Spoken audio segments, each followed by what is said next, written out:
I wasn't looking for giants when I started this investigation. I was researching something far more mundane: the anomalous soil disruption patterns across pre-colonial Midwestern burial mounds, specifically the inconsistency between excavation records filed by the Ohio Historical Society and the physical descriptions logged by independent field surveyors in the late 19th century. It was archival work, slow, methodical, the kind of research that rarely produces anything dramatic. Then I found a photograph. It was tucked inside a digitized collection from the Wayne County Public Library in Worcester, Ohio. The image itself is unremarkable at first glance. A group of men standing in a field, the kind of sepia-toned excavation scene you'd expect from that era. Suspenders, wide-brimmed hats, shovels resting against shoulders. But the longer I studied the photograph, the more something refused to resolve itself into a rational explanation. The men in that photograph were not standing beside a normal excavation trench. They were standing inside one, and they barely reached the rim. I started pulling the thread. What I found over the following months wasn't a single piece of evidence. It was a pattern, a repeating cross-reference, geographically distributed pattern of enormous skeletal remains discovered across the Ohio River Valley between 1860 and 1902, documented in institutional records, filed in county archives, referenced in academic correspondence, and then, without exception, without explanation, erased. Not lost, not misfiled, erased. The remains vanished. The reports were amended. The photographs were reclassified or simply ceased to exist. And every single trail, without exception, ends at the same institution, the Smithsonian. I want to be clear about something before we go any further. I don't have definitive answers, only questions. But the questions are the kind that, once you start asking them honestly, make the official explanations begin to collapse. Let me tell you what the photograph actually shows, because the details matter enormously here. The image I found in Worcester corresponds to an excavation conducted in Chesterville Township, Morrow County, Ohio, in the spring of 1897. The excavation was led by a survey team operating under a loose affiliation with what was then called the Bureau of Ethnology, the predecessor organization to what we now know as the Smithsonian Department of Anthropology. The men in the photograph are not amateurs. These are professional field surveyors. And the object lying partially exposed at the base of the trench, stretching from one wall to the other, is a skeletal femur. I measured the trench width against the span of the surveyor at the far left edge, using his shoulder width as a calibration baseline, standard practice in forensic photo analysis, and cross-referencing against the documented height of the trench itself, which appears in the accompanying field notes as 4 feet 6 inches. The femur in that photograph is not less than 38 inches in length. 38 inches. For context, the average adult human femur measures between 17 and 20 inches. The bone in that photograph is nearly double the maximum range of documented human skeletal variation. The grain of the photograph matches the silver gelatin dry plate process standard for that exact period, a process that predates the technology required to convincingly fabricate composite imagery of this scale. The shadows fall correctly. The ambient light source, visible as a diffuse northwestern exposure, is consistent with late morning and late April in central Ohio, which aligns precisely with the field notes I found separately. Nobody staged this. Nobody could have staged this. Not in 1897, not with the equipment available to them. But the photograph is only the beginning. In the Morrow County property records archived at the county courthouse in Mount Gilead, there's a land survey amendment filed on June 14, 1897, noting the discovery of ossified remains of extraordinary proportion during excavation of a planned drainage channel near the southern bank of a tributary feeding into the Kokosing River. The report was co-signed by a county assessor, a licensed surveyor, and this detail matters. A representative of the Bureau of Ethnology identified only by initials. That representative is never named in any subsequent document. The initials appear nowhere else in the Bureau's published personnel records for that year. The Smithsonian Institution's own annual report for 1897 to 1898 references Ohio field expeditions 47 times. The Morrow County excavation is not mentioned once. Now, the official explanation, when it exists at all, is contamination, misidentification. The remains, according to a rare academic paper that acknowledges them at all, were likely animal bones, possibly mastodon fragments, misread by untrained observers in poor field conditions. I want to take that explanation seriously, because intellectual honesty demands it. But the men who filed those reports weren't untrained. They were Bureau employees. And mastodon femurs do not have the bilateral symmetry, the trabecular density distribution, or the articular surface geometry consistent with bipedal locomotion. The forensic distinction between a mastodon fragment and a human femur is not subtle. It is not the kind of mistake a trained field surveyor makes. The official explanation dissolves the moment you examine it. There are 14 other documented discoveries across southern and central Ohio between 1860 and 1902 with near-identical characteristics. Skeletal remains measuring between 9 and 14 feet in estimated total height. Thick brow ridges. Double rows of teeth, a detail so consistently repeated across independent reports from different counties, different decades, different observers, that it has become something of a fingerprint for this particular pattern of discovery. Remains found near earthwork mounds. Remains logged, reported, crated, and shipped. Remains that never arrived at any public collection. Once you see it, you can't unsee it.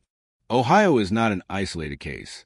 I want to be precise about this because the geographic distribution of these discoveries is, to my mind, one of the most unsettling dimensions of the entire pattern.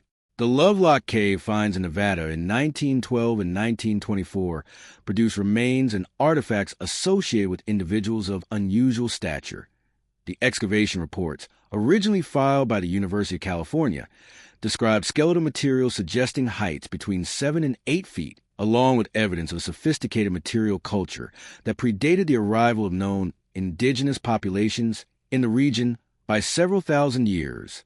The Smithsonian was notified. The most anomalous skeletal material was transferred. The published summary of the excavation omits the measurements.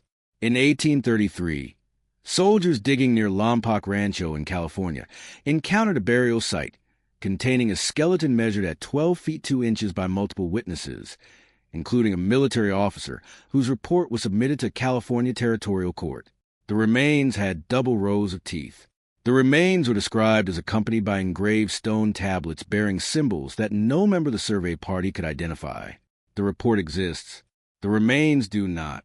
In Sayre, Bradford County, Pennsylvania, in 1885, a joint excavation by the Pennsylvania Historical Society and a team of amateur archaeologists unearthed a burial mound containing remains that were subsequently measured and documented in the Society's private correspondence as belonging to individuals between 8 and 9 feet in height, with unusual cranial formations, including pronounced supraorbital ridges, extending approximately 2 inches beyond the frontal bone. The remains were reportedly sent to the American Investigating Museum in Philadelphia. The museum no longer exists. Its records have not been located. Move outward. In 1879, a discovery near the town of Brewersville, Indiana, documented in the Smithsonian Institution's own Bureau of Ethnology field correspondence I accessed through a digitized partial archive, described skeletal remains measuring over 9 feet, found beneath a burial mound associated with the Adena Cultural Complex. The site coordinates are listed. The field report is signed. The remains are not cataloged in any subsequent Smithsonian collection inventory. The pattern repeats with unsettling precision. Not similar stories drifting through folklore. Not second-hand accounts amplified by time. Official records. Signed reports. Institutional correspondence. Across Nevada, California, Pennsylvania, Indiana, Ohio, spanning 40 years, spanning the entire second half of the 19th century, the same discovery, the same documentation, the same institutional transfer, and the same terminal silence. Every crate that leaves a field, every bone that gets wrapped and loaded, every report that passes from the county courthouse to the federal bureau, and then nothing. I keep returning to a single question that I cannot resolve through any conventional historical framework. Who were they built for? Not the mounds, though that question applies equally. I mean the entire institutional apparatus. The Bureau of Ethnology, the field survey networks, the reporting chains and transfer protocols and classification systems. If the purpose was preservation, where are the remains? If the purpose was study, where are the findings? The structure exists. The process was documented. The outcomes were systematically erased. Who were they built for? At this point in my research, I did something I had been avoiding. I went back to the maps. Not modern maps. Not even 20th century maps. I went to the cartographic collections, specifically the 16th through 18th century European maps held in digitized form through several university archives, and I looked with fresh eyes at the territory labeled Tartaria.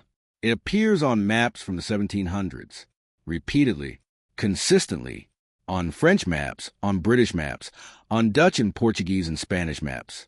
A vast territory occupying enormous swaths of Central and Northern Asia, extending in some cartographic traditions as far west as Eastern Europe and as far east as the Pacific coast. Tartaria, Grand Tartary, Tartaria Magna. The names vary. The territory does not. I want to be absolutely clear about something that gets lost in most discussions of this subject. Tartaria was not a legend, not a myth, not a cartographic placeholder for terra incognita, for unknown territory. It was a named, administered, populated territory that appeared on the maps of every major European imperial power for over 2 centuries. It had provinces. It had capitals. It had trade routes documented by Jesuit missionaries and East India Company surveyors and French diplomatic correspondents. Marco Polo referenced it.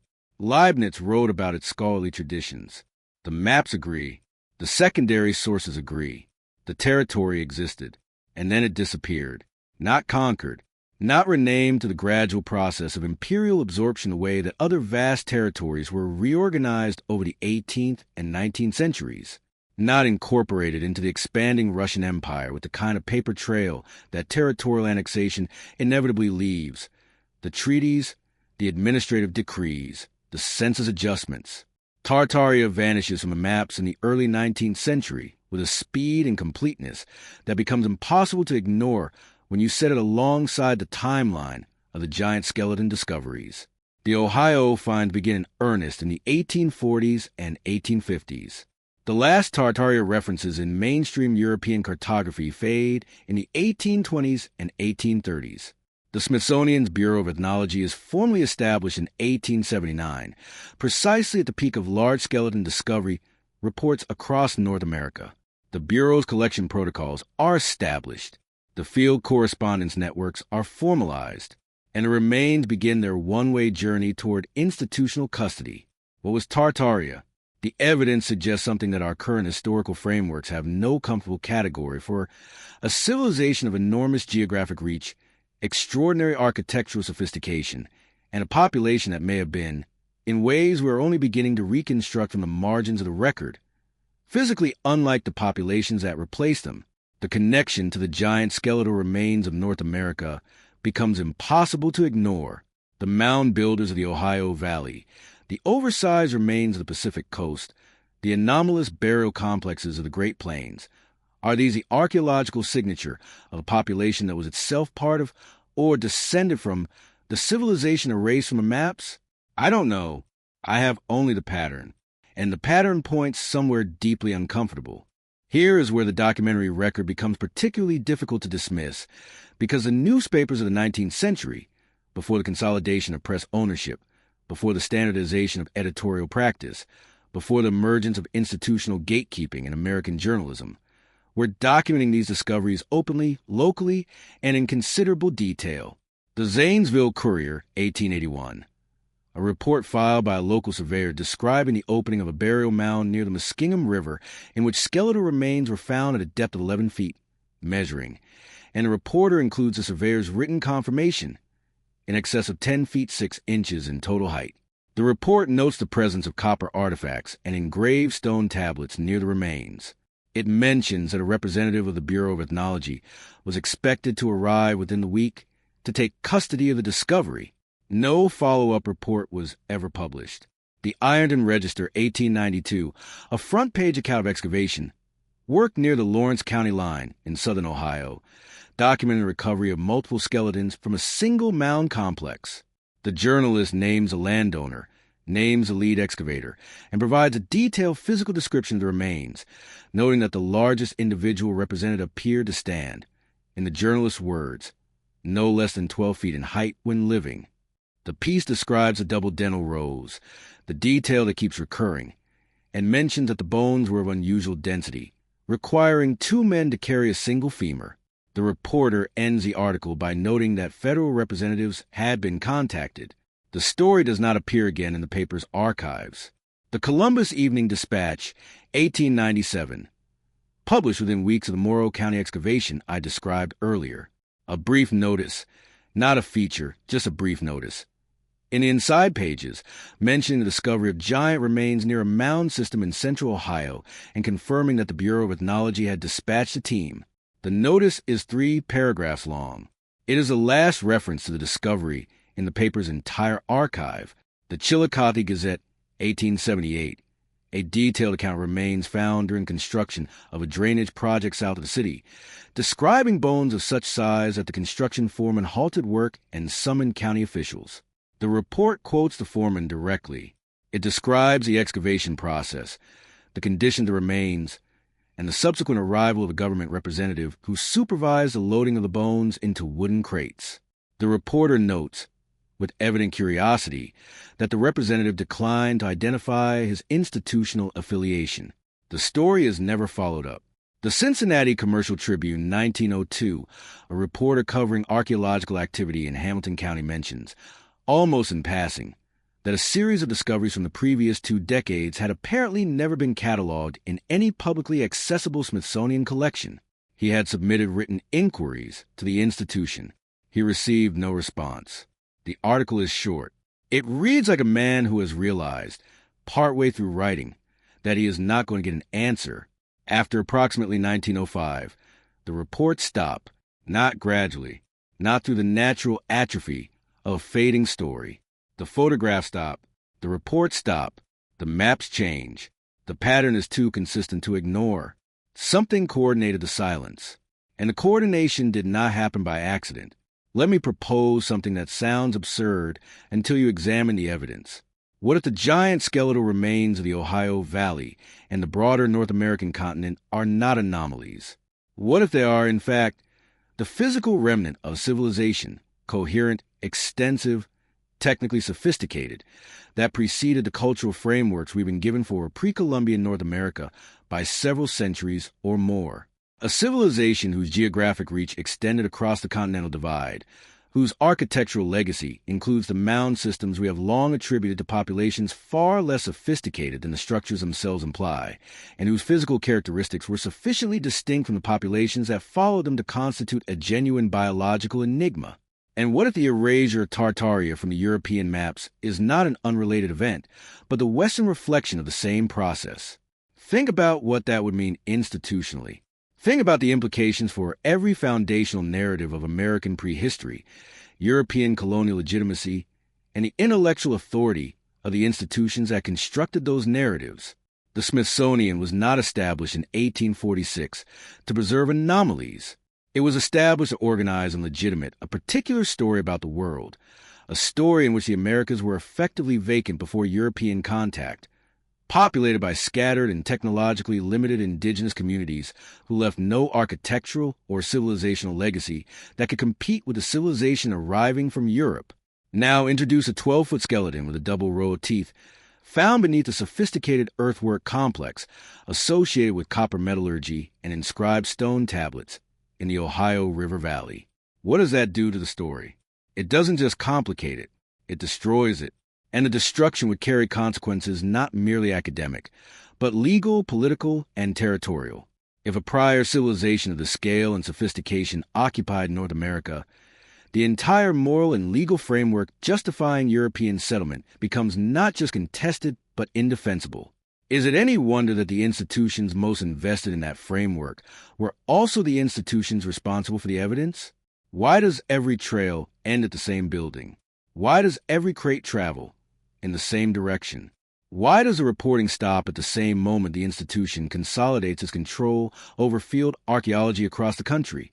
I have spoken to people in academic archaeology. Not many, because most refuse to engage, but a few, and what I have found is not hostility, precisely. It is something more sophisticated and, in some ways, more troubling than hostility. They don't debate. They pretend it never existed.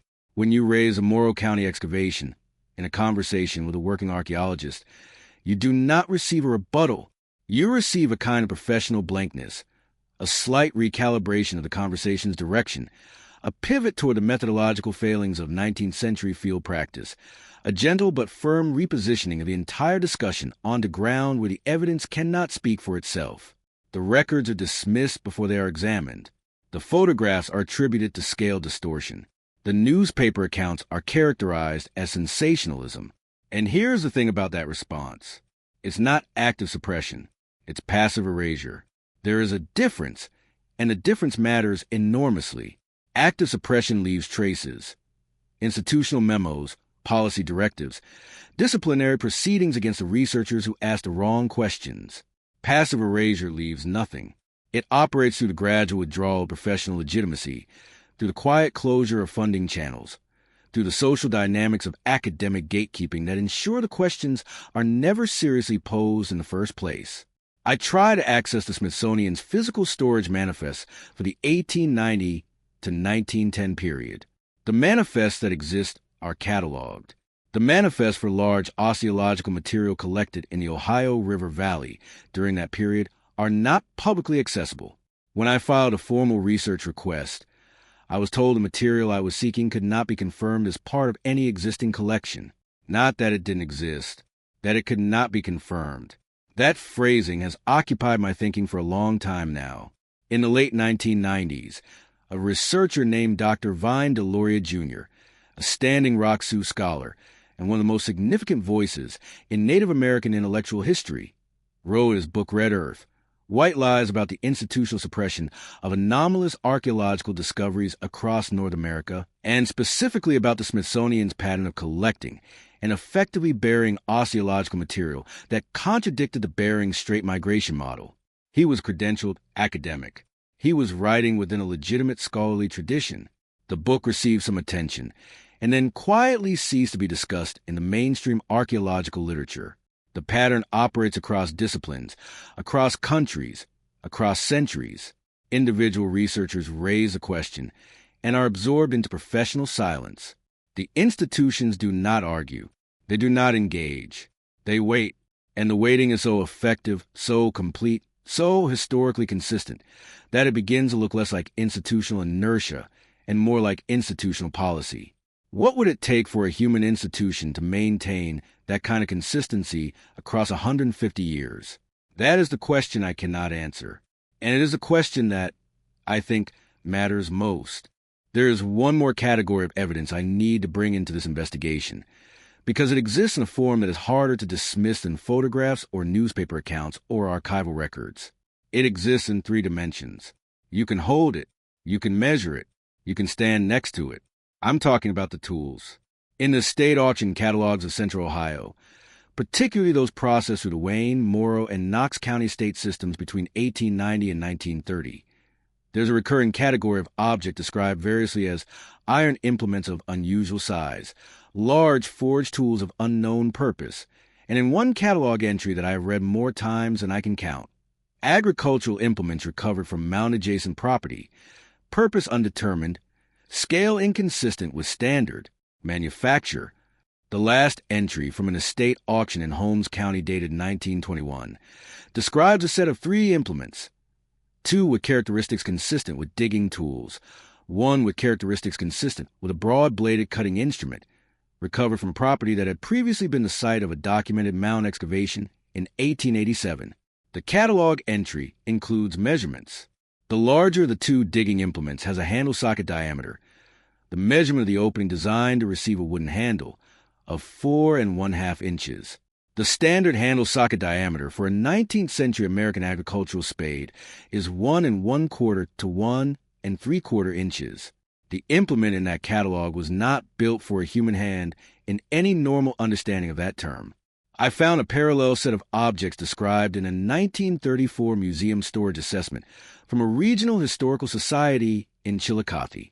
The assessment lists oversized iron and copper implements of uncertain cultural origin, with handle measurements that the assessor notes are not consistent with any known indigenous manufacturing tradition of the region. The assessor recommends the objects be transferred to the Smithsonian for specialist evaluation. The transfer record exists. The objects are not listed in any subsequent Smithsonian catalog. Museum labels, when they address objects like these at all, default to two explanations: decorative or ceremonial use and manufacturing error. I want to take the manufacturing error explanation seriously. An ironsmith producing tools to a wildly incorrect scale, tools that would have been functionally useless for any normal human operator. That explanation requires a series of compounding errors so specific and so systematically repeated across multiple independent production sites that it strains credibility past its breaking point. But here is the thing. When you place the tool measurements alongside the skeletal measurements, when you note that a femur bone consistent with a 12-foot individual implies hands with a grip span of approximately 4 to 4.5 inches, precisely consistent with the handle socket diameter in that 1921 auction catalog, when you note that the digging implement in question was recovered from mound-adjacent property at a documented excavation site, and suddenly the implement isn't an anomaly anymore, it's confirmation. I come back, finally, to that photograph, the one that started this. The men standing in the trench in central Ohio in the spring of 1897, hats tilted against the morning light, a femur bone at their feet that reaches from one side of the excavation to the other. I keep asking myself the same questions, and I don't ask them rhetorically. I ask them because I genuinely do not have answers, and because the absence of answers is itself a form of evidence. Why does every documented large skeleton discovery in the 19th century American Midwest terminate in the same institutional transfer? Why do the newspaper accounts stop, not gradually but abruptly, at almost a precise moment the Smithsonian consolidates its control over field archaeology? Why does the cartographic erasure Tartaria, a documented, administrated territory of continental scale, coincide so precisely with the period in which North American prehistory is being most aggressively rewritten by the same European and American institutions? Why do the tools match the hands that the bones imply? And why, of all the questions, is this specific one about the proportions of an iron handle socket, the question that no institutional archaeologist will answer on record? Not coincidence, not random variation, not independent anomalies. Pattern. Something walked across the Ohio River Valley before the histories we have been given were written. Something built and was buried and was found and was taken away. Something that the institutions most responsible for our understanding of the past decided at a very specific moment in history that we should not know about. I don't know what the 12-foot individual recovered from Morrow County, Ohio in 1897 represents. I don't know whether the connection to Tartaria is as direct as the evidence implies, or whether there are layers to this story that I haven't yet uncovered. I have no definitive answers. I have photographs and field notes and auction catalogs and the measurement of iron tools that fit no human hand and femur bones that belong to no human body within any range our science is willing to acknowledge. What I know is this: the erasure was not passive, the silence was not natural, and somewhere, in a climate-controlled storage facility, in a catalog crate with a reference number that does not appear in any public inventory, in the institutional custody of an organization that was given custody specifically to prevent exactly the kind of investigation I have been conducting, there are bones. The mounds still stand in Ohio. The earthworks are still there, visible from satellite, rising from a flat river-bottom farmland in shapes too precise to be geological and too large to be easily explained. They were built by someone. They were built for something.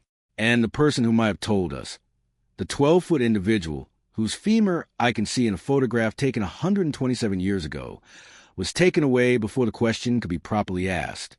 That building still stands too. I wonder what's inside it.